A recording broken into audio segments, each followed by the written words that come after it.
Every gamer wants to know that they've spent their money well, and with so many options out there, it can be hard to find any of those indie games that don't receive the attention they rightfully deserve without sifting through a bunch of those indie games that never really needed to see the light of day. So I've decided I'll check out these smaller titles myself to see if they're worth your time. Today we'll be discussing a Souls-like roguelite, and by the end of this video, you'll know whether or not this is a game you should add to your own library. Of course, if you saw the thumbnail, you already know what I would suggest, but everyone's got their own taste, so we'll see if this game is the kind that you'd enjoy. Dream Cycle is a fascinating game that first grabbed my attention with its overall theming. It looked fascinating, and watching the trailer on Steam had me interested as to what it had in store. A basic synopsis for the setting is that you're some sort of mage who fights monsters in the Dreamlands, but now there's some sort of rift that makes it so when someone falls asleep, they enter the Dreamlands and are trapped. This is also happening to the mages, but you alone have found a way to enter safely and save people who have been trapped. An interesting premise, if you ask me, and this story is all handed to you immediately upon opening the game and is played every single time you open it, but you can't skip it. I must admit that the premise was a little lost as I was playing the game though. Many of the levels suffered from looking like a generic fantasy world. There were a few standouts that played off of the dream idea, but overall it was mostly just a fantasy adventure that didn't lean too heavily into the great potential of dreams. There are things that do stick out though. For example, some maps have the Statue of Liberty or Lady Justice or an airplane or military bunker sitting around. These are a little eerie, but there isn't much of a point to them other than to make the maps a little more interesting, which I suppose is welcome. While playing levels, you find a bunch of notes, and I couldn't tell you what they said since I never read any of them. I am not someone who plays games for the story, and thus I rarely pay attention to it, especially when it requires me to read, because if I wanted to read, I would have opened a book and not a game. But that's just me, so if you try this game, maybe you'll find some good storytelling in these letters, maybe not, I don't know. Now the game itself in basic terms functions this way. There's a main hub you return to after every level, and from this hub you choose which levels to play. Each level can be played multiple times, with the map layout changing as well as the difficulty increasing after each time you replay it. Before starting a level, you are shown what rewards you'll be getting after completing it, and you can spend money to re-roll the rewards. After beating a level a certain number of times, it'll reach a point where you can unlock a map, which then gives you access to a new type of level. As I mentioned, these levels do change in layout, and sometimes those changes are rather large, but each location, I guess, has the same theme though, so maps basically unlock a new theme with new levels, and the cycle repeats. This is a roguelite after all, and this rinse and repeat cycle is what the genre thrives on. I was initially thinking of splitting this video up into discussions on level design and combat and abilities, but then I thought I'd just mention those while talking about the structure of each level. Each level is split into 3 parts. We'll call one the Overworld, another the dungeon, and then finally the boss fight. So without a further ado, let's talk the Overworld.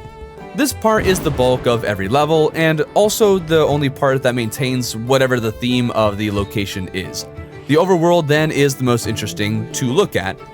While in the Overworld, you typically have to find 3 things before you can move on to the level's dungeon. Typically, you'll find a note a short distance from where you spawned. This will then tell you where the next note is, and this one usually reveals the dungeon entrance or the lever to the dungeon entrance. Once you find that, you'll unlock the dungeon and you're out of the Overworld. The process has some variation to it, but that's basically how it works. The Overworld maps can be really big in some locations or really small in others, but the levels within a location tend to be somewhat similar in size. Now the Overworld can be completed pretty quickly, though I guess each level can be finished pretty fast if you want to. My average level playtime was probably around 5 to 7 minutes. This is because you're given an ability that'll highlight the objective for you so you know where to go. You can choose whether or not to mark them so they remain visible, but I always used it because without marking them, you will often have no idea as to where you're going.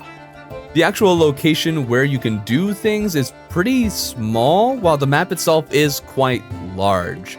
There are some levels where I am pretty sure the entire map was at least 10 times the size of the one location you were actually supposed to go to. This isn't to say it's hard to figure out what you're supposed to do, since you can always use your objective-seeking ability, but there is plenty of room to explore. What will you actually find if you do explore though? No idea. I checked the surroundings a few times, but never found anything interesting. There are supposedly a good number of things to find in each level, at least according to the scoreboard you get at the end of every level, but I rarely found anything. Though this is mostly because I didn't really explore. I'm the guy who runs at the objective and almost nothing else, and I saw a little point to exploring in this game because the few times I did, I didn't come across anything. Now, the game has plenty of enemies to fight, and in the overworld, these guys can be both the easiest and the hardest. You often have plenty of open spaces to work with, so fighting them can be easier than the more claustrophobic dungeons, but at the same time, it's often hard to tell where the enemies actually are. There's a whole detection system, and stealth is something you could attempt, but I never really thought of stealth as really being a viable option.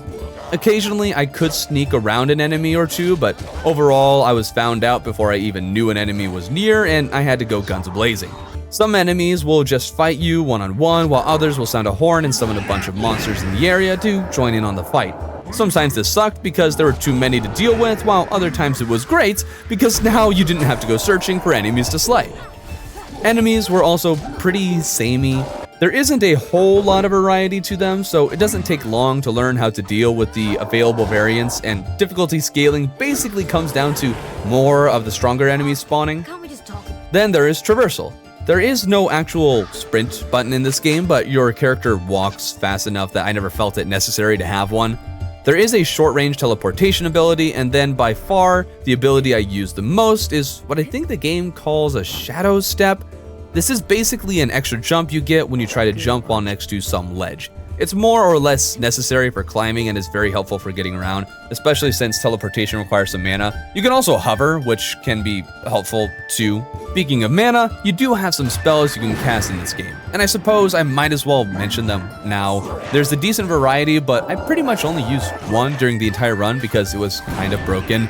The spell allowed me to cast a circle which summoned lightning on all enemies inside the circle, and the effect lasted for several seconds.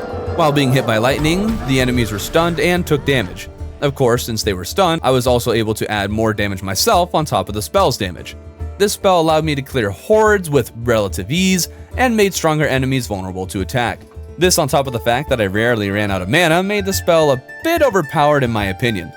For all I know, there are stronger spells in this one, but this was enough for me. There are some spells too that are single target, and these were simply almost never worth it. Occasionally they were helpful, so I would keep one on hand, but they were largely pointless when you could hit the entire horde attacking you at once instead of just one guy. And yes, the damage output and mana cost were just about the same. Now you may be wondering about the blue glowing circles you've been seeing during the fighting, and I guess this talk about the overworld at this point has devolved into a talk about the game's mechanics, but whatever. These glowing circles are how you get critical hits in Dream Cycle. When an enemy is vulnerable, one of these will appear, and if you hit it, then you can deal extra damage and most often stagger the enemy so you can combo crit them. If you can get the handle of this, then most enemies are a joke, but the circles aren't that big and it's also a little finicky, so it's hard to consistently hit them fast enough that you cruise through the strong enemies. Sometimes you can, but not with a great amount of frequency. Many times these circles can also be seen while an enemy is standing around and unaware of your presence. If you hit the circle before they know you're there, then it counts as a stealth strike or something, even if it's with a bow, and you'll just one-shot most enemies. I didn't really get the hang of doing this until later in the run, but it feels good taking down some of the bigger enemies with one shot in rapid succession. Now that we've talked about most all of the mechanics, let's move on to the second stage of each level, the dungeons. The dungeons are random as far as I can tell. There are a few I didn't run into until I got to certain locations, but they weren't themed in the same way as the locations. Overall, they're not as interesting as the overworld because there's maybe 8 or so different dungeons. They often have pretty similar, if not identical layouts too. They just put the boss room in different locations. Now the dungeons are the shortest part of every level and were occasionally shorter than the boss fight in my experience. This is because you can use the objective seeking ability to find the dungeon room immediately and take out the boss without bothering with anything else. If you did actually explore, you might find some treasure or something, but the only reason I ever felt compelled to explore a dungeon was because the enemies present in them would sometimes join in during the boss fight. This means clearing out a dungeon before the boss can make the boss easier for you to defeat, since minions are not constantly pouring in. This was increasingly true the harder the levels became. The dungeons, I would say, were also maybe the hardest part, especially with higher difficulties. The areas were many times pretty cramped, and when you were on higher levels, a bunch of larger mobs who took up a lot of the screen and did a lot of damage would all attack you at the same time. That and an unforgiving camera made dungeons quite difficult in later stages, although all things considered, this isn't exactly a very hard game. During the easier levels, spamming the attack button is basically all you need to do. In the higher levels, this becomes less feasible, but once you learn how to parry and parry well, then most enemies become pretty easy. This is actually a rare game that has a parry function that I used frequently because it was just that good and also just that necessary at times. The only other thing I can think of to mention for the dungeons is that if you get to a dungeon and die, then when you return to the level, you return to the dungeon and won't have to redo the overworld section again. Finally, there's the boss fights at the end of the dungeons. These are a little tough during the first boss fight or two, but after that, you basically figure out what you need to do, and they're not that tough afterwards. Sometimes you're given a very small arena, which can make them a little more difficult, but usually standing still and parrying is all you have to do, rather than running away or dodging. There were also some boss fights that were not bosses, but rather fighting off a horde, which was mostly often a group of easy to kill enemies, and spamming a lightning circle or two would take care of them. And then there was also a rare dungeon that had no boss fight at all. I guess the most notable thing about the bosses is that there's one that really shows the game's Lovecraftian inspiration, but it's the most confused and bug boss of them all. If this one spawned, more than half of the time I was able to walk up to it and kill it without it ever moving or only attacking me once or twice. There was maybe one time that it wasn't bugged out and really went for me, at which point it was kind of terrifying, but again, that's only happened once. At the end of a boss fight, the boss would go away and the level would become brighter and these spirit people would appear. Apparently, these are the people who fell asleep and have been trapped in the dreamland, and now you freed them. Good on you! Your character then shoves a piece of paper in their faces and asks about some person named Aaron. I have no idea who Aaron is, and as far as I know, he or she is only mentioned during these moments in the game. So what happened to Aaron? I have no idea. I don't know who they are, what happened to them, or why my character cares. She's just asking for her, or him, or whoever Aaron is. There were also 2 levels where there was some sort of bug and a light person or 2 wouldn't go away and the portal out of the level wouldn't appear. For each circumstance, I only had to wait another couple minutes and then eventually they went away, but it was definitely off and kind of concerning the first time or two it happened. Now it's time for a few honorable mentions. The overall art style and animation in the game is fine, a little generic at times, but fine. Although the main character's face is the most terrifying part of the game. How and why the main character is the worst looking part of the game is beyond me. Maybe it's because she's the only humanoid one, so she's more susceptible to the uncanny valley. I don't know. Also, she looks kind of Asian, but has what I think is a Scottish or maybe Irish accent, which is a choice. The hub is really cool the first time you experience it, so the game has a solid start, but then it just becomes the boring hub world. There's some skeleton guy who repeats a voice line whenever you return from a level. He's got several lines he goes through, but you'll definitely notice them repeating. Your character will also reply to them in some scripted manner. Also, when you die, you will return to the hub with no weapons on hand, but there is a shop you can get new stuff at, and I never ran low on money. There was also one level with a map that I could never actually beat. I'd find the clue that reveals the dungeon lever or whatever, and then nothing would appear. I searched that level high and low and played it several times trying to beat it, but never could. Even my objective-seeking ability found nothing. After 4 attempts or so, the level mysteriously changed its layout and I could finally move on from it, but it was annoying not being able to get past it for a while. The music is also always intense, with, like, no room to breathe. It made me feel on edge, but to an unnecessary degree. But that may just be my taste. The music was also the same every time you got into a fight, and that was frequent. So after a few levels, I turned the music off. Part of that was for recording, since I will often use the in-game sound effects for these videos. and can't have the music playing over it, but I also just enjoyed playing the game more without the music, since it just made me feel more on edge than was warranted from the things I was seeing. Then there's the end of the game. In the hub world, there's this portal that apparently leads back to the real world or something. I tried going through it when I first started the game, but it said I couldn't, so I started playing, well, the game. Then I got to a point in the game where there were a few locations visible on the map, but I hadn't found the maps that unlocked them yet and had no idea why they weren't available. Usually you find a map after beating a location's level over and over until a map appears, with each location yielding just one map, but they just stopped appearing after a while and I couldn't make any more progress. From the looks of it, I never even managed to find half of the available locations, and this is such a small game there wasn't a community out there to explain where these maps are and why the game hasn't been giving them to me.